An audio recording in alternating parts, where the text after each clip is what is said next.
Hola, ¿cómo están? Dios los bendiga. Bienvenidos a este tiempo de estudio. Mi nombre es Luis Carlos Millán. Soy el pastor de la Iglesia Cristiana Cuadrangular en espíritu y en verdad. Y en este momento quiero compartirles sobre una de las doctrinas fundamentales de la Iglesia Cristiana, como lo es la amartiología. Así que vamos a basarnos en este momento en el libro de Fundamentos de Teología Pentecostal. Ese es nuestro libro texto, nuestro libro guía en el estudio del Instituto Bíblico Cuadrangular y especialmente basándonos en las doctrinas fundamentales de la Iglesia. Así que arranquemos con este tema. Comencemos por decir la etimología de lo que es la palabra, de dónde viene originalmente la palabra amartiología. Tenemos dos raíces griegas ambas, amartia, que significa pecado, y la palabra logos, que es muy conocida, significa estudio o idea o palabra, discurso, razón, pero más popularmente la conocemos como el estudio. Así que el compendio de estas dos raíces, amartia y logos, nos lleva a definir la amarteología como el estudio o la doctrina del pecado. Muy bien. Ahora, cuando vamos a hablar de la amartiología, tenemos que tocar, obviamente, profundizar sobre lo que es el pecado. Y el pecado, lo primero que tenemos que decir es que es una realidad obvia, aunque hoy en día se trate de ignorar o no se le llame pecado a muchas cosas que definitivamente lo son, entonces vamos a mirarlo aquí a través de unos versículos, cómo el mismo hombre revela su pecaminosidad. Aquí tenemos Romanos capítulo 2, versículo 15. La Nueva Traducción Viviente, este texto dice, ellos demuestran que tienen la ley de Dios escrita en el corazón, porque su propia conciencia y sus propios pensamientos o los acusan o bien les indican que están haciendo lo correcto. Es decir, el ser humano tiene una conciencia que le afirma sus actos o le hace sentir incomodidad de sus actos. Otra cita bíblica muy conocida, escrita por el apóstol Pablo, en Romanos 3:23, porque todos pecaron y no alcanzan la gloria de Dios. Versión 2015, Reina Valera. Otro versículo en Primera de Juan, capítulo 1, verso 8, la Reina Valera 60 nos dice, si decimos que no tenemos pecado, nos engañamos a nosotros mismos y la verdad no está en nosotros. Estos versículos, estos tres versículos nos muestran, nos revelan que el ser humano tiene conocimiento del pecado, aunque muchos lo nieguen y otros sepan lo que es pecado, pero no dejen de hacerlo. No quiere decir que el pecado no exista o que el pecado no es algo que está frecuentemente estorbando en sus vidas. Ahora, miremos que el pecado tiene un problema en dos sentidos. El problema del pecado radica en la presencia del pecado entre la humanidad. ¿Por qué existe el pecado? ¿Desde cuándo existe? ¿Será eterno o habrá un momento en que el pecado ya no tendrá influencia en la humanidad? Esta es la presencia del pecado y es un problema. ¿Por qué existe si Dios es poderoso? ¿Por qué existe algo que no nos conviene, que nos incomoda, que nos molesta, que nos estorba para vivir una vida de acuerdo a su voluntad? Y por otro lado, el problema del pecado también es el origen. ¿De dónde viene el pecado? ¿Cuál es su origen? ¿Quién lo originó? ¿Dios creó el pecado? Algunos podrían pensar así porque decimos Dios es el creador de todas las cosas. Entonces Dios también creó el pecado. Vamos a mirar esto y nos vamos a apoyar en estas cuatro preguntas. Vamos a responder a estas cuatro preguntas. Lo primero, ya lo dijimos, ¿es Dios el autor del pecado? Número dos, pregunta dos, ¿por qué es imposible que Dios peque? Tercero, ¿qué significa la expresión un agente moral libre? ¿Qué significa esa expresión? Y en cuarto lugar, ¿por qué Dios, en su infinito poder y sabiduría, permitió que el pecado entrara en el universo? ¿Por qué Dios llegó a permitir esta actividad del pecado? Vamos a ir a la primera parte y en cuanto al problema del pecado nos vamos a proyectar en algunos versículos para mirar si es Dios el autor del pecado, si es posible que Dios pueda pecar. Entonces, en primer lugar, miremos lo que es la fuente del pecado. ¿Es Dios? En Job, capítulo 34, versículo 10, versión Reina Valera, dice, lejos esté de Dios la impiedad y del omnipotente la iniquidad. Lejos esté. No se concibe a un Dios que tenga iniquidad. En Isaías capítulo 6, versículo 3 se nos recuerda esta frase, santo, santo, santo es el Señor, igual que también lo leemos en el libro del Apocalipsis por parte de los ángeles, de los querubines, que cantan santo, santo, santo. En tercer lugar, Deuteronomio 32, 4 dice, Él es la roca, cuya obra es perfecta, porque todos sus caminos son rectitud. Él es un Dios fiel, en quien no hay iniquidad, es justo y recto. Aquí Moisés describe el carácter de Dios, lo describe como que no puede ser tentado por el mal, lo describe como alguien que es justo, como alguien que no peca. Deuteronomio 32, 4. No hay iniquidad, Él es rectitud, Él es fiel. ¿Sí? Ahora, en el Nuevo Testamento también el apóstol Santiago escribe en su epístola capítulo 1 versículo 13, nadie diga cuando es tentado, soy tentado por Dios, porque Dios no es tentado por el mal y Él no tienta a nadie. Es muy popular tomar este versículo para fijarnos en la última parte, que Dios no tienta a nadie, pero fijémonos por un momento en la frase anterior, Dios no es tentado por el mal. Dios no puede ser tentado. Nadie, ni el enemigo, Satanás, puede tentar a Dios. Algunos podrían pensar que cuando Satanás se presentó junto con los demás ángeles en la presencia de Dios en el libro de Job, capítulo 1, podríamos quizás equivocadamente llegar a pensar que Dios fue tentado por Satanás para que produjera todas esas adversidades en la vida de Job. Pero no es así. Dios no fue provocado por Satanás. Aunque Satanás lo haya pretendido hacer, realmente Dios tiene el control de la situación y más bien Dios utilizó esa situación para no solamente demostrarle a Satanás, porque Dios no tiene por qué demostrarle algo a Satanás, sino más bien demostrarle a la humanidad, demostrarnos a nosotros,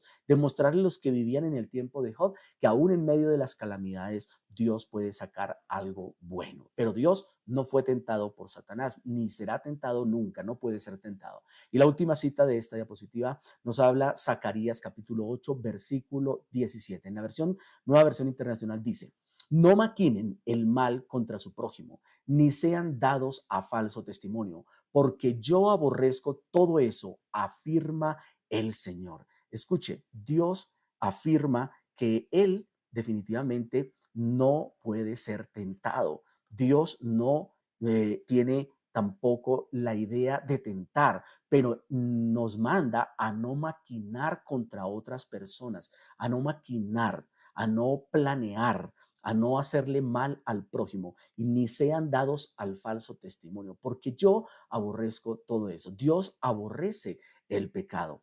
Y estos versículos nos pueden mostrar fácilmente, deducir que Dios no es el autor porque Él aborrece el pecado, que Dios no es el autor del pecado porque Él nos manda a que no pequemos, que no hay cercanía entre Dios y el pecado. Ahora, en segundo lugar, vamos a ver la libertad que existe para pecar. Este es un misterio, por supuesto, es parte del problema. ¿Por qué existe el pecado? Y hay una pregunta que está para responderse. ¿Por qué Dios, en su infinito poder y sabiduría, permitió que el pecado entrara en el universo? Una vez más, si el pecado es malo, ¿por qué Dios lo permite?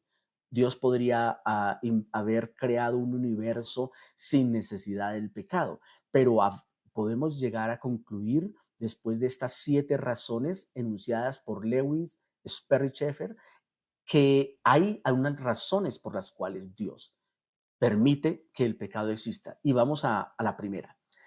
Número 1, el reconocimiento divino de libre elección de la criatura. Dios creó al ser humano, Dios creó al hombre y por supuesto que en medio de la creación Dios necesitaba ver que el ser humano tomara decisiones propias y el reconocimiento por parte de Dios de ver al ser humano tomando decisiones libres, tomando decisiones porque hay un propósito. Dios asegura para su propia gloria, pues una compañía de seres cuya virtud resulta de una victoria frente al mal, pero no se podría tener una victoria frente al mal, frente al pecado, si el pecado no existiera. Entonces, ahí vemos una necesidad de que el pecado exista para que el hombre salga victorioso de tomar una elección sobre él.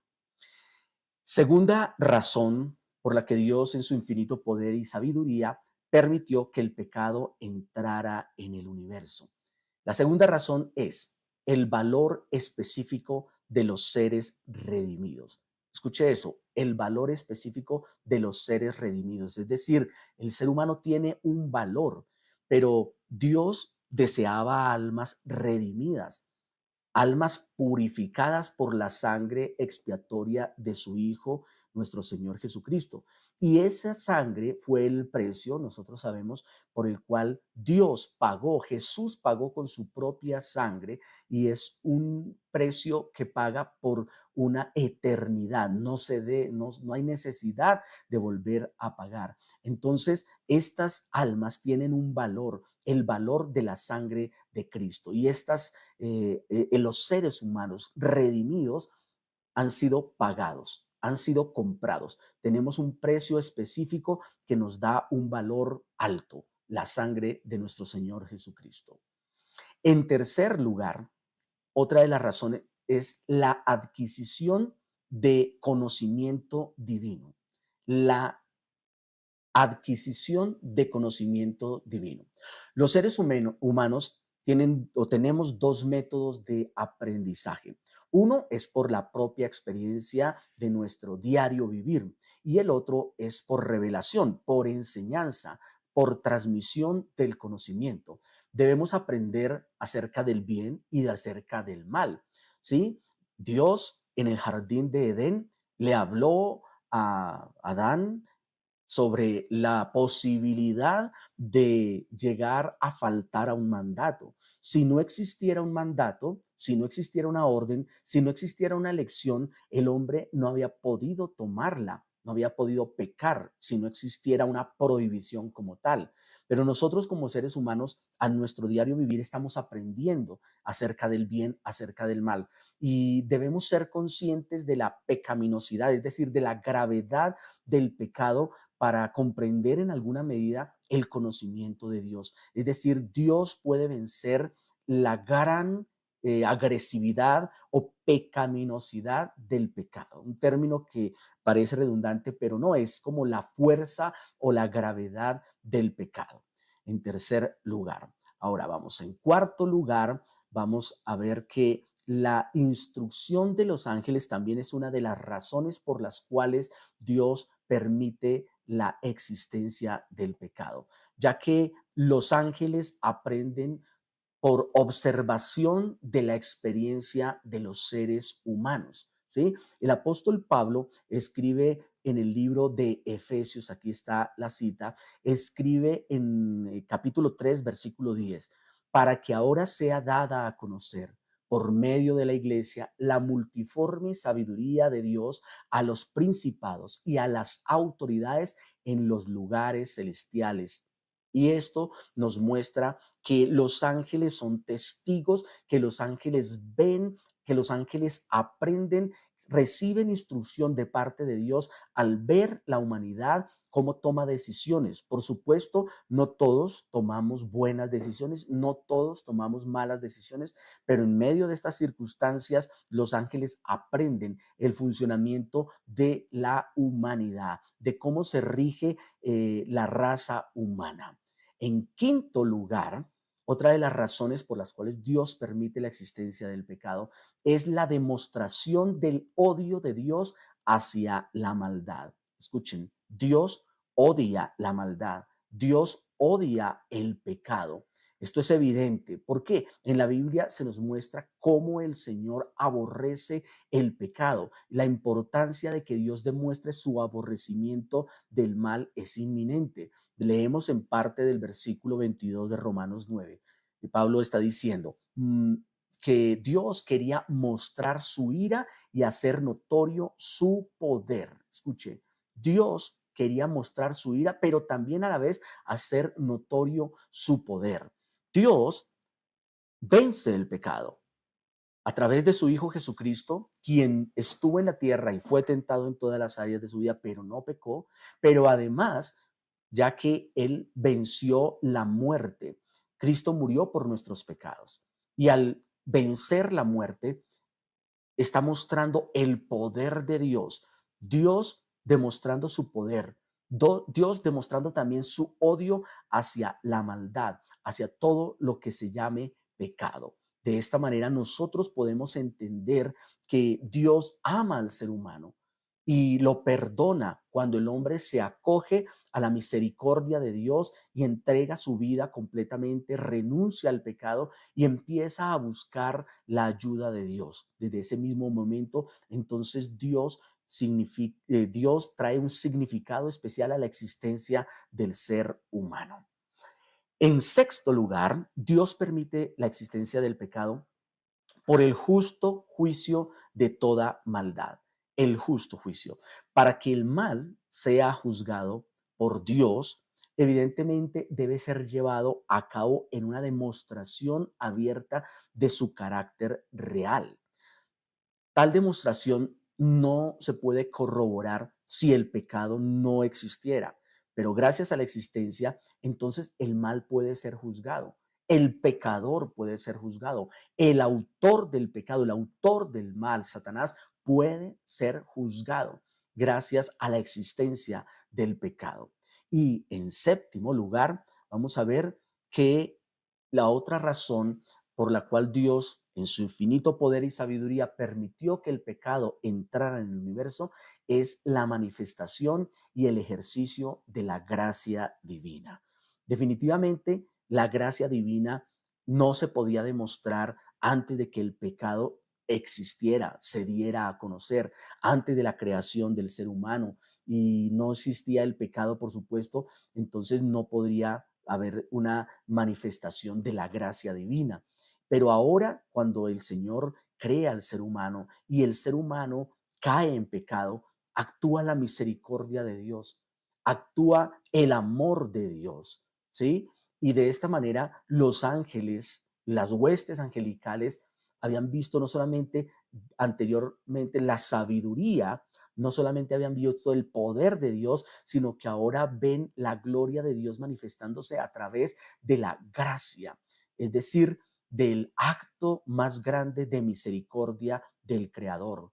Aquellos que merecían la, la muerte eterna, aquellos que merecían la ira de Dios, ahora son perdonados. Perdonados sencillamente por amor, por misericordia. Esto es lo que llamamos gracia. Sin merecer el perdón de Dios, entonces el perdón de Dios ahora está presente gracias a que nosotros, por la misericordia de Dios, hemos aceptado la salvación. Hemos aceptado el poder de Dios manifestándose de una manera completa en la vida de cada uno de nosotros. Pero para que todo esto fuera posible, debía el ser humano ser consciente y entender lo que es el pecado. Y para que el pecado sea pecado en el sentido de que haya una culpabilidad ligada a él, debe ser un acto libre, espontáneo. Nadie peca cuando es obligado a hacer algo malo. El pecador debe tomar la decisión libre, de su libre voluntad, de su libre albedrío, tomar la decisión. Debe ser un ser responsable que entiende la diferencia entre el bien y el mal. De tal ser se dice que es un agente moral libre. Una persona que entiende lo que es lo bueno y lo malo se le denomina un agente moral libre. Esta es la parte introductoria de lo que es la martiología, la doctrina del pecado.